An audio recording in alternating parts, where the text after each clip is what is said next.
Welcome back to Those Are My Thoughts podcast, where we share our thoughts on popular fantasy reads. I'm Jillian. And I'm Sarah. Today is our part 3 of One Dark Window by Rachel Gillig. That means that we are listening through our voice memo recap. Jillian and I, the way that we started reading together and still read together today is we send each other voice notes in the moment while we are reading the same book at the same time. So these are emotional, they're all over the place, they're live reactions in the moment. They're really, really fun. You and I both loved this book. Yes. Highly rate. Yes. And honestly, we both said this before, and we'll give our thoughts, our final thoughts, ratings, and things like that after we listen to the voice notes at the very end. But I highly recommend this for a new fantasy reader because this book was so easy to understand from a magic system perspective. Easy characters to love and get into and root for and things like that. And like a big twist. To me, like the twists were good. Yeah, I agree. We were wondering the whole time, how's this going to go? What's this mean like that? Or is this going like this? So I think it's a really great one to start with if you're going to start somewhere with a fantasy series. And it's only a duology too. So it's the least of the undertakings of a lot of fantasy books. So if you're looking for something quick and easy, shorter, it's a 400 something page book. Yeah. And compared to, an 800 page Iron Flame book or something like that, it's a lot easier to digest, which is good. So if you're looking to start somewhere, start there. If you have not read One Dark Window, we recommend closing this podcast, reading the book, and coming back to this podcast after you've read the book. If you have not read One Dark Window, this will be our 3rd episode and contains spoilers for the entire book. This is the last book that we read of 2024. This is. It was a good way to end it. I agree with you. I quickly put this to the very top of my list for recommendations of any friends who are like, what should I try? For sure. If you haven't listened to the first 2 episodes in this series, they could be really fun to listen to as well. The first episode goes through the first half of the book and our thoughts on the first half of the book, predictions for the second half of the book, because we're doing it kind of as we go. So we will have read the first half of the book without reading the second half and kind of go through our thoughts on it as the book so far. And the second episode will be the middle of the book through the end and saw if our predictions are right, thoughts on the entire book a little bit, and just kind of predictions for the next book overall. So if you want to go back and listen to those are great ones to listen to as well. The re-listen voice memo that we're about to do, this is really fun, especially if you've just finished the book. This is a really fun, it almost feels like you're rereading the book. So I love like re-immersion back in the world. That's one of the reasons that we both eat up all the fan art and memes directly after finishing any book, which I think all of the fans do. But these voice memos are really fun. It gets you right back in that place of all the feels that you had during your first read.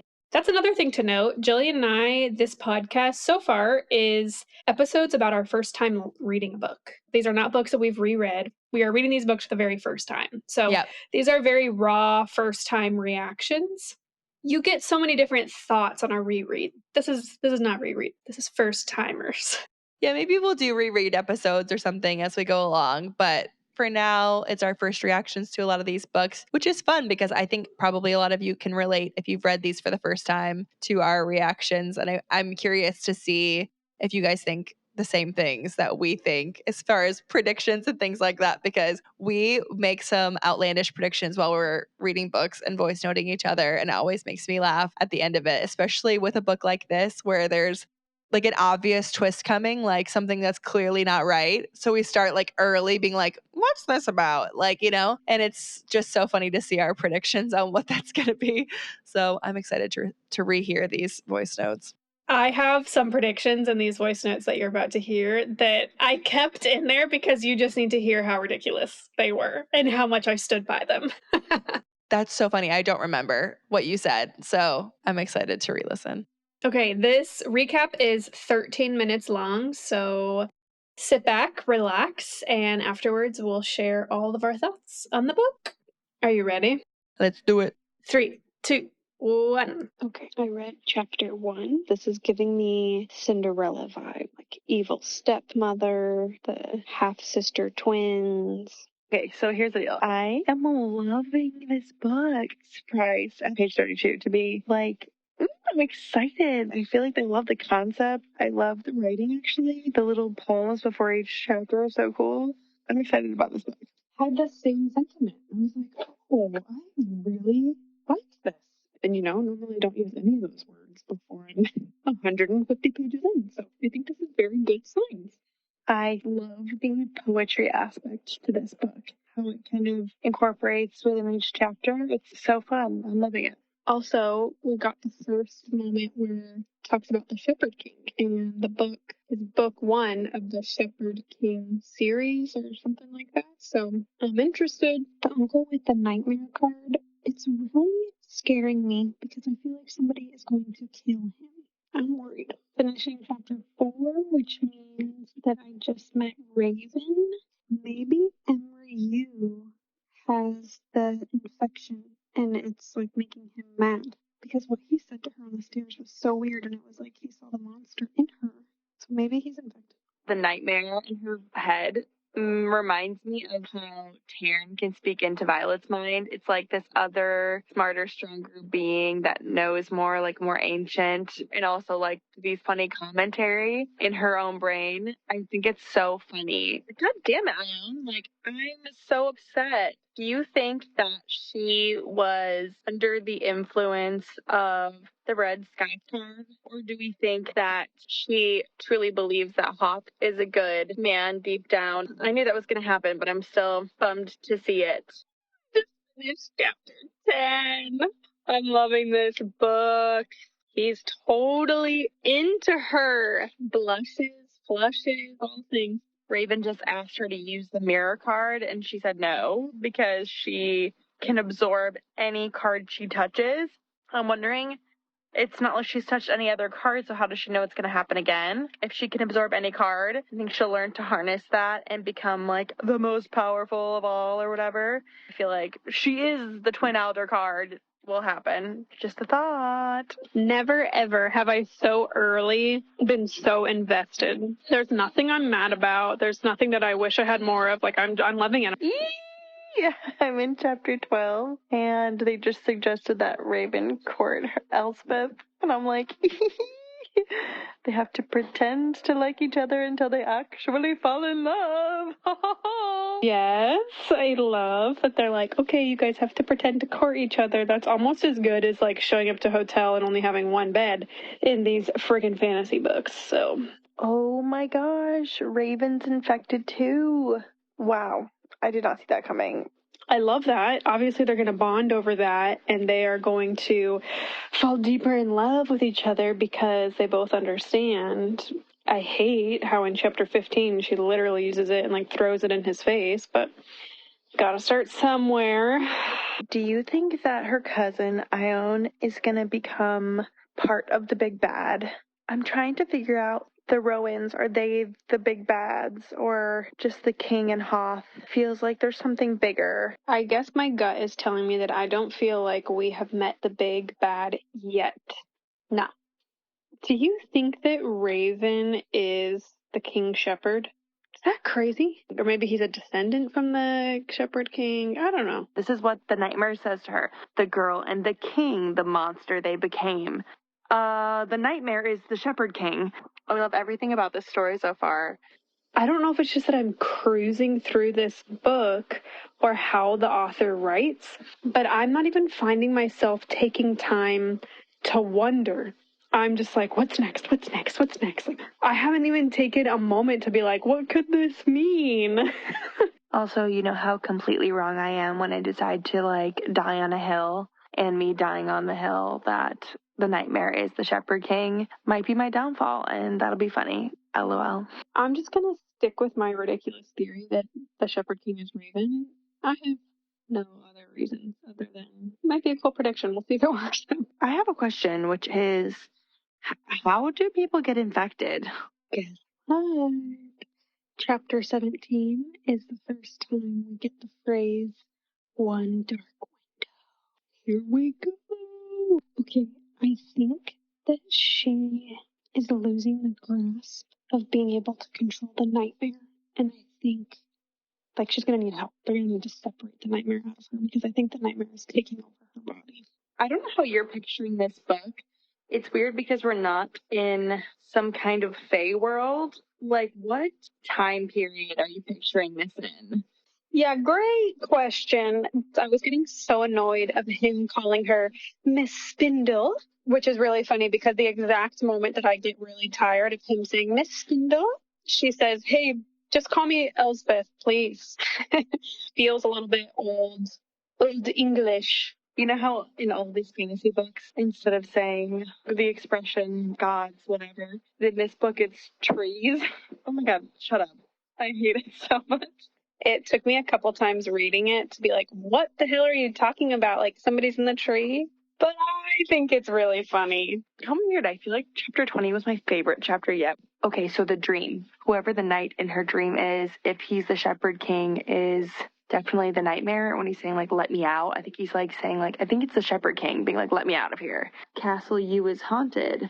Obviously, we have the one dark window that we think has to do with maybe the Shepherd King. I don't know. I feel like Raven is somehow connected to maybe a descendant of the Shepherd King. What was happening with Jesper in the wood, with the spirit of the wood, was really creepy to me, but also really fascinating. She says, so strange how quiet he felt when I was with Raven, almost as if he was gone altogether. What does this mean? Raven breaking Hot's hand. I love that moment.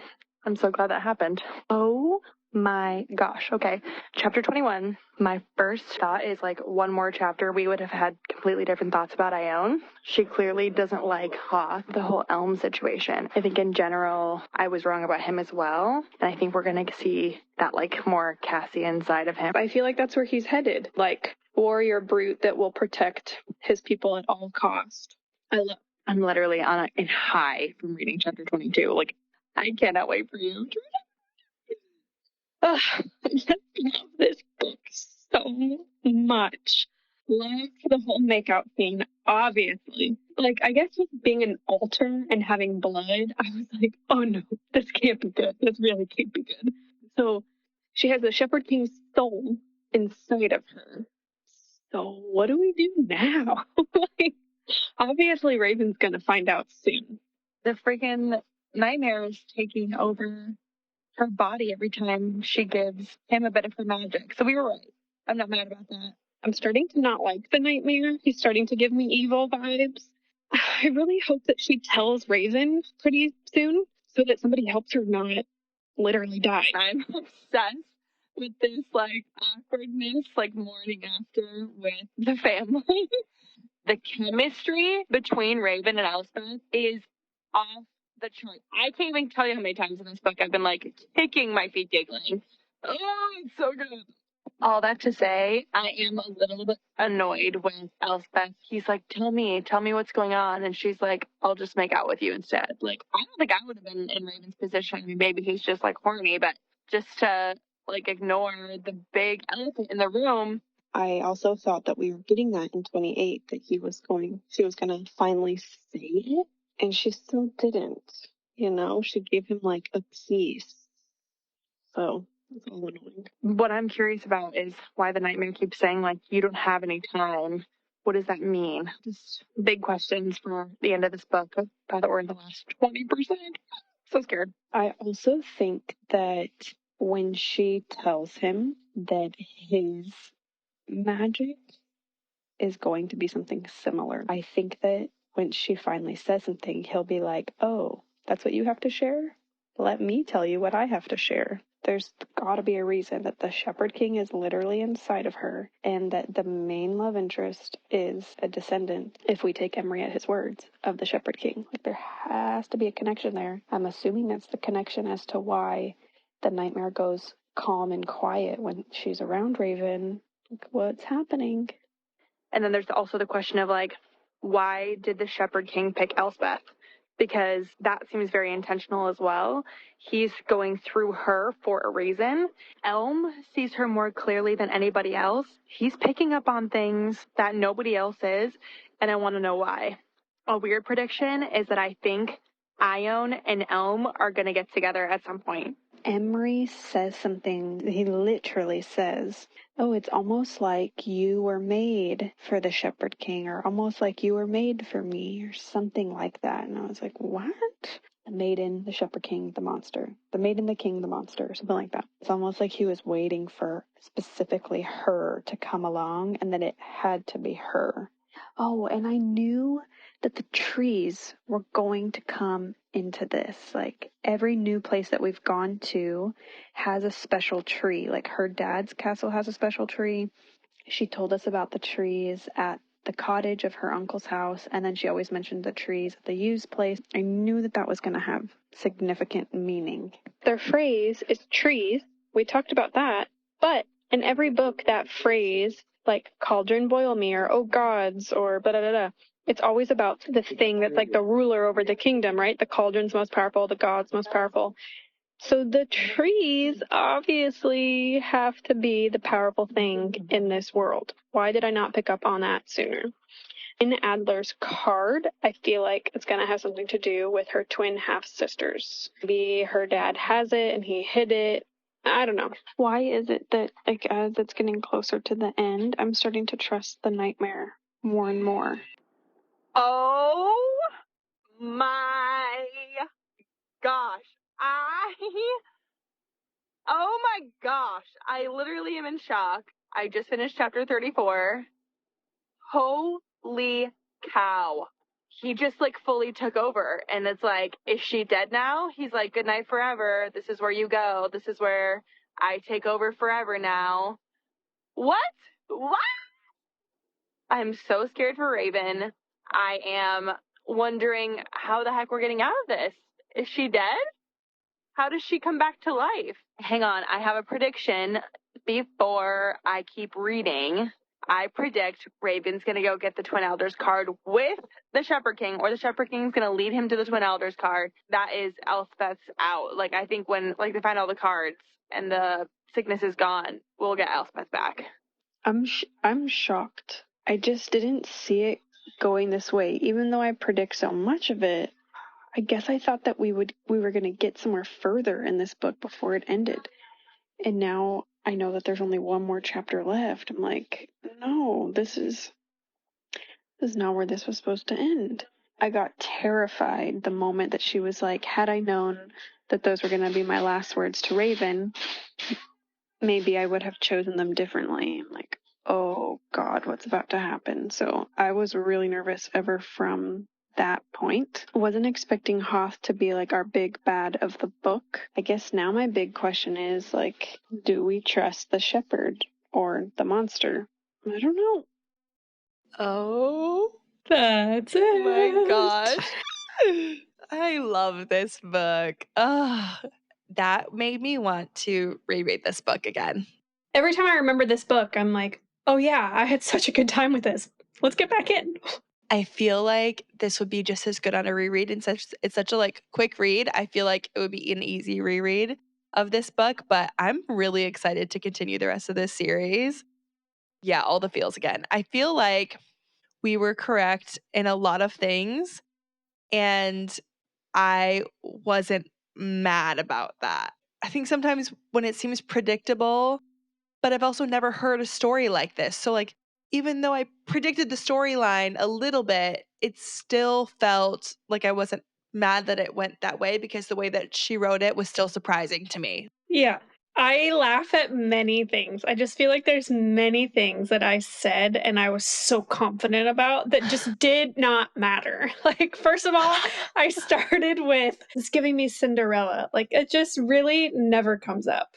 Maybe it could come up in book 2. Maybe something's going to happen with stepmom, but Yeah. I feel like that was like an initial feeling. And I feel like it's like how ACOTAR is Beauty and the Beast. It's like how this one starts like Cinderella. You know what I mean? It is, they do, to be fair, give those vibes off the bat. Okay. Runaway sister kind of vibe. But she's not living with them, so. But the twins. Yeah. The twins and the evil stepmom. Yeah, 100% Cinderella vibes for sure. I'm sure that Rachel was going towards that kind of vibe, even if it wasn't the storyline, you know? Maybe. The other thing was that I was I was pretty convinced that Raven was going to be the Shepherd King. And from the beginning, I was like, you're actually wrong about that, but that's okay. You let me continue down that road.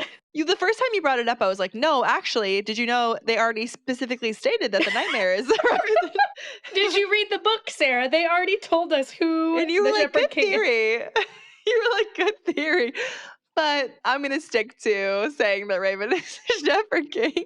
God, if that's not my personality, like once I zero in on something, you're going to need to repeat it 4 times for me to get out of there. Oh my God. But okay, I will say it's almost like we were both right because at the end of the day, he is some kind of descendant of the Shepherd King. That's a big, like, left open question mark for me in this book is how is that related and woven into each other, and why did Elspeth get chosen to be the infected one of the Shepherd King? Is she fated always to have been chosen via the poem or whatever that says, the monster and the maiden, Yeah. the two shall become one? Or was it just going to be anybody, right place, right time? Right. So that's a big, like, left open question for me that I'm wondering on for next book that hopefully we get answers to. I'm wondering about Ione. Like, Yes. Ione's going to become best friend again? That's my gut based on the chalice scene, especially too, because she seems like she's still under some sort of red Scythe and she's still under the maiden, which makes her heartless. So we're still getting this kind of cold version of Ione with hints of reality peeking through. Is it reversible? That's a good question. If we're making the assumption that it is reversible because they want to save Emery and he's almost at the end of him, if we're making the assumption that she's going to come back from this whole nightmare situation because of the Twin Elders card, then we're making the assumption it reverses the infection completely. Like, I think so. That's kind of the assumption they give you, I guess, by saying like once we get the Twin Elders card and collect all of them, the infection will go away. It'll go back to where it was. I guess, do you feel like Rachel Gillig writes a fairy tale ending? That's a good question. I don't know anything about Rachel Gillig. Me neither. This is my one experience. I will say my gut says yes because people love the second book. My gut says yes too. So we've told a couple people now that we read this book and we haven't read book 2 yet. At this time we're recording, we have not read book 2. So no spoilers for it, only predictions for it. But every person that's talked to us is like, oh, book 2 is better, which barely ever happens in a duology. And we already loved book 1. And some people were like, Yeah. oh, book 1, okay. I'm like, well, I loved book 1. Like, book 1 was great to me. I loved this. So I'm excited. Where I'm at is I'm like, what are the events that are happening that are making you book 2 is even better? There's got to be more Raven and Elspeth together, surely. Or Elm? Elm and Ione, we're convinced. I am convinced Elm and Ione are going to be a thing. And the thing is, like, I actually don't think that book 2 is that much longer than book 1. I think what's interesting is at first I'm thinking about it so long term because I'm so used to so many fantasy books that are long term with like predictions like, oh, 6 books down the line, maybe that'll happen. Okay, no, it's happening next book or it's not happening at all. And that's hard for me to get in that mindset. If Elm and Ione are going to get together, like that to me is going to happen pretty quick because or we won't get any of their like kind of love story, but they'll kind of like roll credits, kind of like Chessie and the butler get together at the end. You know what I'm saying? Like, they'll hint at it. Yeah, it'll be like, oh, and then she was healed and they looked at each other from across the room. Maybe it's that. Maybe it's more than that. I don't know. But since right now we don't have Elspeth as a character as we're starting the next book, the question, how long until Elspeth, doesn't come along? In our last episode, I had said there's no way we go more than halfway without Elspeth. I do want to see her and Raven like together. Of course we want that because they barely got together and then there was the separation. So I know. And there's been no like confession of love or blah, blah, blah. Well, kind of, not really. Oh, that was one of my favorite least favorite scenes of last book when she's like, when Ione is like, are you in love or do you love him? And she's under the truth serum and she's like, I'm not ready to say this even if I feel it. Ugh. I know. And he's like, you don't have to. Honestly, like the fact that I'm remembering that line all these weeks later is probably one of my favorite moments. I do. I loved Raven in this book. He was so empathetic. And like confident in his emotions towards her immediately.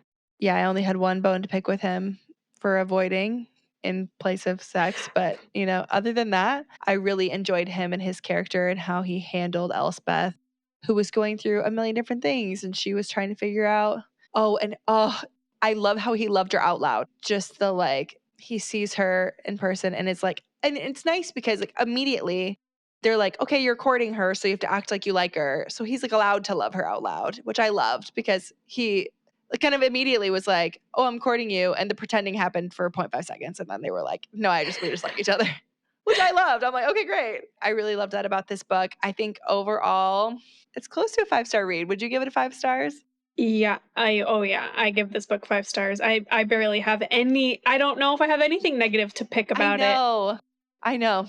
Could have been longer, could have had more books, could have been longer is actually part of it for me because I do feel like I'm enjoying some of this. Like to me, the journey to get all the cards could have been dragged out because they made it so easy where they only needed to look for a couple. They were like, we're actually almost done collecting them. We have a couple more to look for. Yeah. And I feel like the journey to collecting all the cards, we weren't there for. And I kind of want to see, I almost want like a prologue or whatever, like a prequel to this situation where I want to see Raven's journey to getting the rest of the cards and that decision and him and Elm and the inner circle kind of coming together. I guess it kind of proves that I'm assuming this book is kind of like introductory, moderate fantasy book. It's not difficult, intricate, heavy, all that stuff. So like there's no map.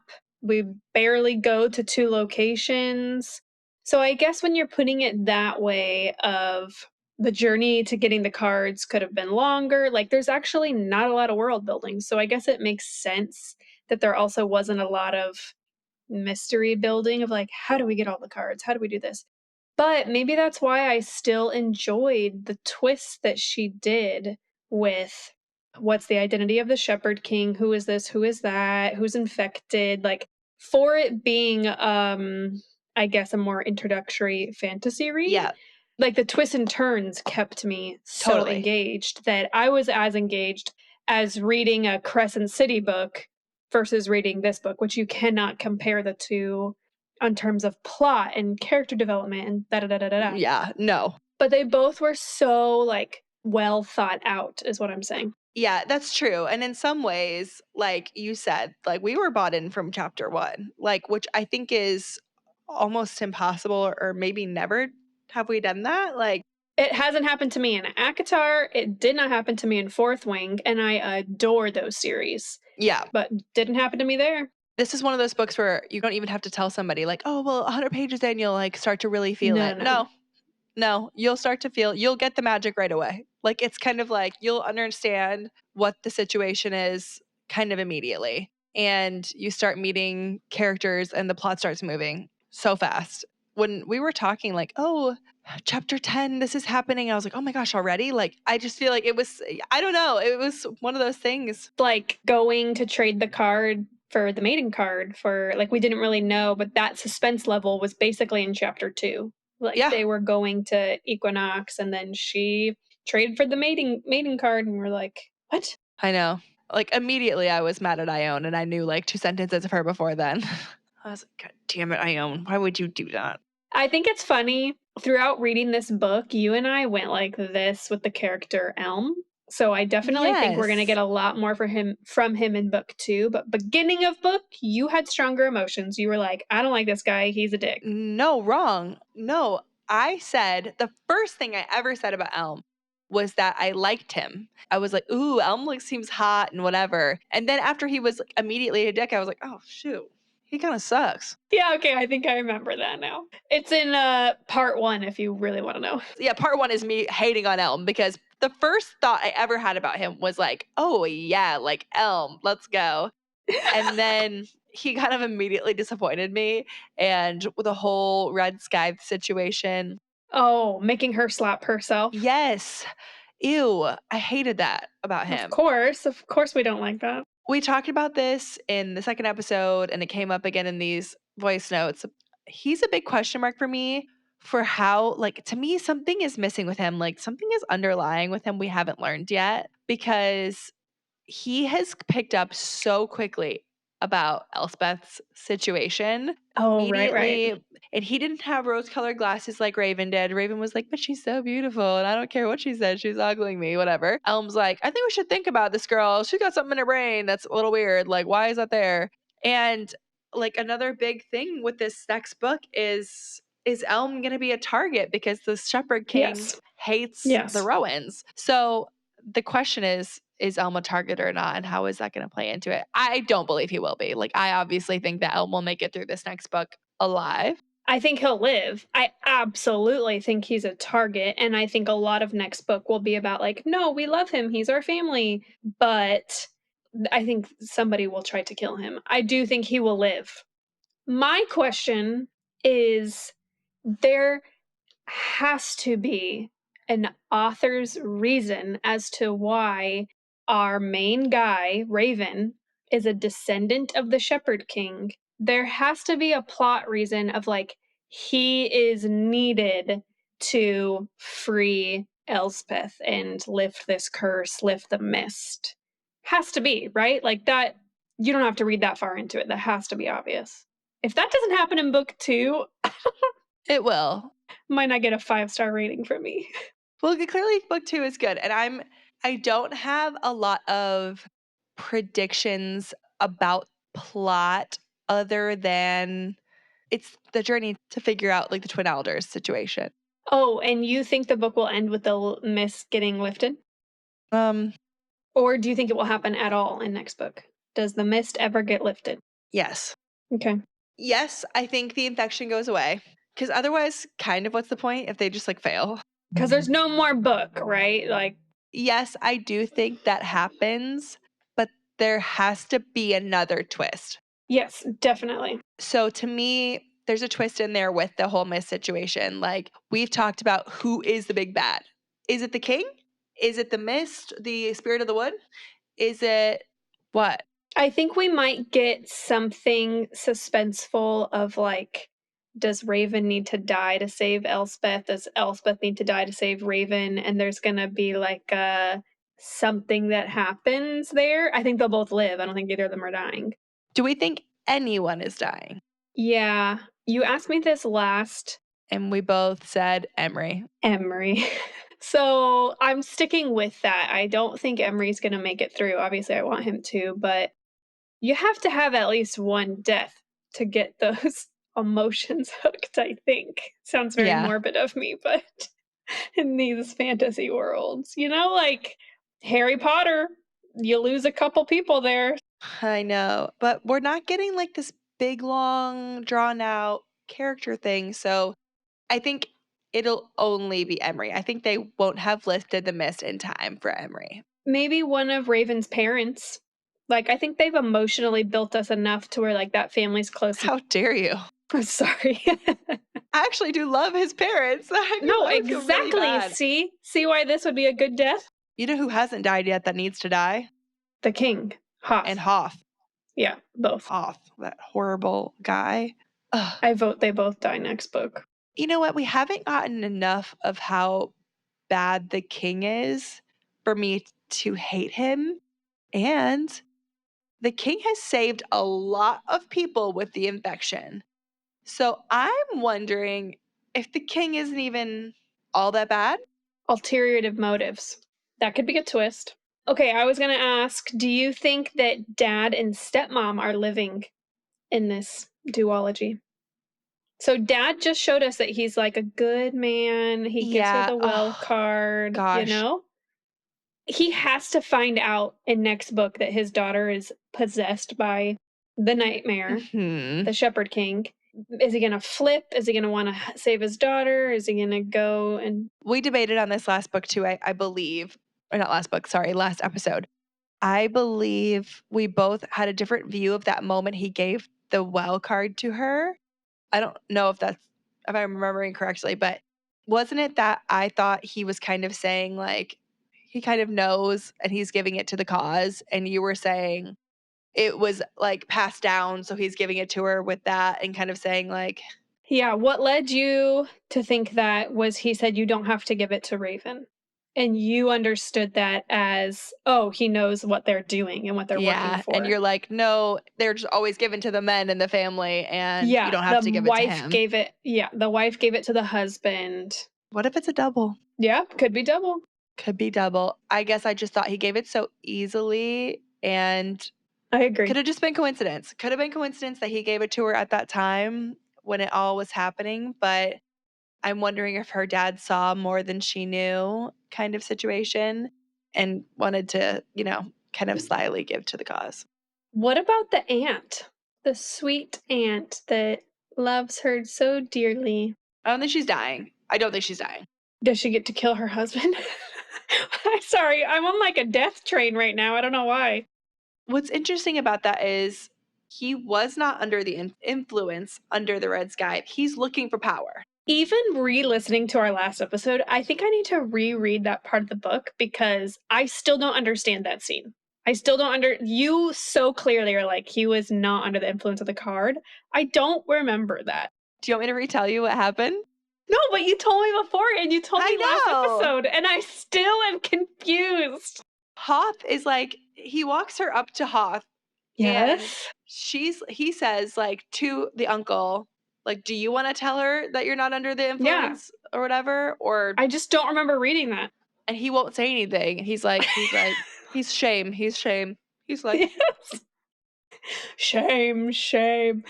I don't want to say it. So then he doesn't tell her that he wasn't, though. That's like, to me, it's clear on the page. Like, to you, it's clear. And I blindly follow and trust you. Sometimes you should, and sometimes you shouldn't. Today I am. We'll see. Today you should, because I'm right on this one. I'll die on that hill. But I think there is, there's not like a whole ton more.